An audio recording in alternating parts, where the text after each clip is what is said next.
This video is brought to you by Skillshare.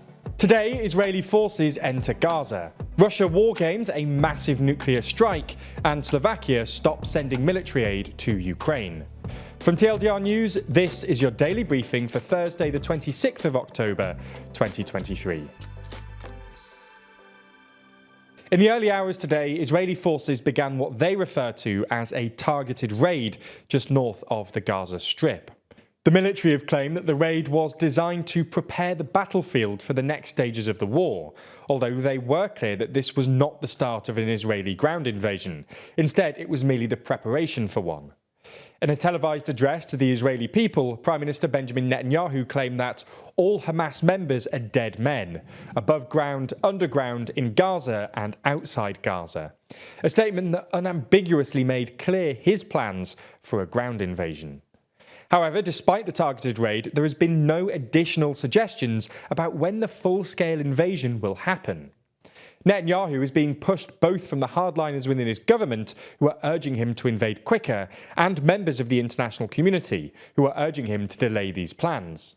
In essence, the US wants time to try and free the 200 hostages that Hamas have captured.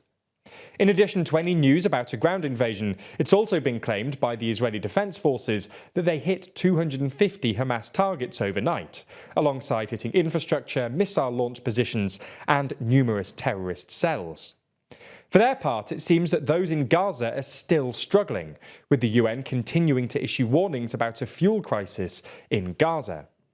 The UN body that represents Palestinians in Gaza have claimed that they have found some fuel and that they will prioritise this for filtering and purifying water. The Israeli government denies claims by Gaza that there even is a fuel crisis and have accused Hamas of stockpiling fuel. The World Health Organization have also claimed this morning that they have a wide range of supplies that they're trying to get into Gaza. Currently, the equipment is stuck at the Gaza-Egypt border. In total, the WHO is trying to transport surgical equipment for 3,700 trauma patients, basic and essential health services for 110,000 people, and medical equipment for 20,000 patients suffering from chronic disease. Unsurprisingly, the WHO is calling for immediate and uninterrupted access into and across Gaza. They've explained that they need this in order to help the territory's ailing health system. There's more on the way, but be sure to subscribe and ring the bell to make the daily briefing part of your daily routine, or just search for us on your podcast app to listen along. Moving to Russia now, where the Kremlin is taking advantage of its ability to test nuclear weapons, following its recent announcement that it will withdraw from the Nuclear Test Ban Treaty. The Kremlin has this morning announced that it's rehearsed its ability to deliver a massive nuclear strike. Specifically, this test included delivering a massive nuclear strike by strategic offensive forces to an enemy nuclear strike, according to Defense Minister Sergei Shoigu. Russian state TV showed Shoigu recounting what happened in the test to President Putin. This included a Yars intercontinental ballistic missile being fired from a test site in eastern Russia, and another missile being fired from a nuclear-powered submarine in the Barents Sea.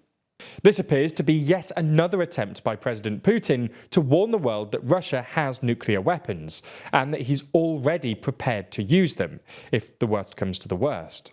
These actions are almost certainly linked to his ongoing war in Ukraine, with Putin hoping that such nuclear saber-rattling could prevent the West from pushing too hard against his regime. Moving to the UK now, where Bloomsbury Publishing has revealed that most people in Britain know so little about Black British history that they cannot name a single historical figure. In total, 53% of people couldn't name one person, and only 7% of people could name more than 4.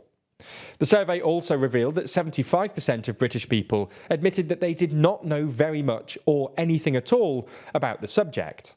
What's more, despite Britain being a multiracial country for more than 2,000 years, 36% of Britons think that black people first migrated to the UK in the last 200 years, and a huge 25% think it was in the last 100 years.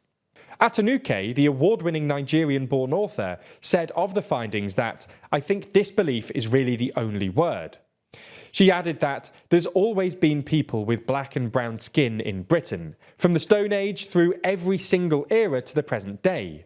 More than that, the forced contribution of millions of black people before and during the Georgian era changed the course of British history, helping Britain become the first industrialised nation in the world and a superpower. Slovakia will stop sending military aid to Ukraine, the country's new Prime Minister Robert Fico has announced, following through on a recent promise he made during the recent election campaign. Before Fico took office on October the 25th, Slovakia had been one of Ukraine's staunchest supporters, supplying the neighbouring country with an air defence system, fighter jets and lots more. The Kremlin has reacted to the change in policy by downplaying its impact, saying overall that Slovakia provided only a small fraction of total military aid to Ukraine. Fico, who's now beginning his third non-consecutive stint as Prime Minister, has suggested that he wants to focus on humanitarian and civilian aid instead. Speaking ahead of an EU leaders summit, he also said he will oppose new European sanctions on Russia if he judges them to harm Slovakia. He also repeated his opposition to Ukraine joining NATO and said that he didn't think the country was ready to join the EU, though suggested he wouldn't block the opening of accession negotiations. In the final uplifting story today, we discuss a new constitutional ruling about sterilisation in Japan. A controversial law from 2004 stated that people could only change their gender if they have no reproductive capacity, which is something that a transgender woman challenged in the Supreme Court. Rights group Human Rights Watch claim that the law is abusive and outdated. The Supreme Court ruled that the law is unconstitutional, which overturns a 2019 ruling which found that the law was constitutional. A few weeks ago, we told you that we were making a physical newspaper, but it turns out that designing a newspaper isn't all that easy. So we headed to Skillshare to take their course on the topic. Unlike when Jack tried to learn InDesign for another never-released project a few years ago, this time he was guided through the process quickly and efficiently. And this time the project will actually see the light of day thanks to Skillshare's incredibly easy-to-follow guides. In fact, here's an exclusive little preview of what we've been working on. It's not just that either. You likely already knew Skillshare for classes and things like photography, editing and illustration. But did you know that Skillshare also has hundreds of career-focused classes too? That's courses on everything from how to start a business to maximising your workflow or how to grow in e-commerce. Another course that Jack's taking to help him with the newspaper.